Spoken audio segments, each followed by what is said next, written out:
नमस्कार मित्रांनो, मी ऋषी दाभाडे आपले बोल मराठी या यूट्यूब चॅनलवर हार्दिक स्वागत करत आहे। अजून आपल्या चॅनलला तुम्ही सबस्क्राइब केलं नसेल तर लगेच सबस्क्राइब करा व लाईक शेअर करायला सुद्धा विसरू नका। हा मुद्दा नेमका का गाजतोय? या देवस्थानातून भाविकांना प्रसाद स्वरूपात देण्यात येणाऱ्या लाडवात प्राण्यांच्या चरबीचा वापर होत असल्याचा मुद्द्याने वादाला तोंड फुटले आहे। तसेच यावरून राजकारण सुद्धा तापलेलं पाहायला मिळत आहे। आंध्र प्रदेशचे मुख्यमंत्री चंद्रबाबू नायडू यांनी या प्रकरणावरून वायएसआर सरकारवर आरोप केला आहे।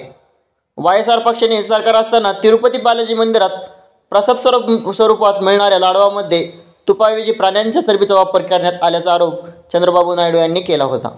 मात्र यावर वायएसआर पक्षाने हे आरोप फेटाळून लावले आहेत।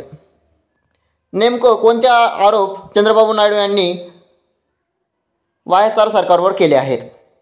एनडीए आघाडीच्या आमदारांसोबत झालेल्या बैठकीत बोलताना आंध्र प्रदेशचे मुख्यमंत्री चंद्रबाबू यांनी मागील सरकारवर टीका केली आहे।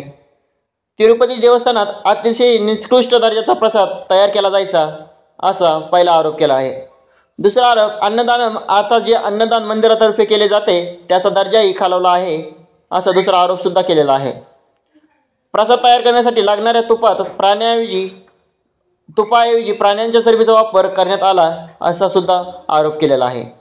यावर चंद्रबाबू नायडू यांनी केलेल्या आरोपावर वायएसआर सरकारने काय उत्तर दिलं आहे? वायएसआर सरकारच्या काळात तिरुमला तिरुपती देवस्थान म्हणजे टीटीडीचे अध्यक्ष असलेले वाय सुब्बा रेड्डी यांनी चंद्रबाबूच्या आरोपांचं खंडन केलं आहे।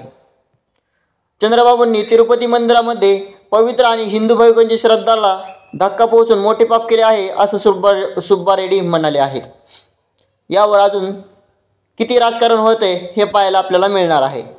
पण अशी हिंदूंच्या मनाला ठेस पोचवणं हेच चांगलं नाही आहे। त्यामुळे योग्य ती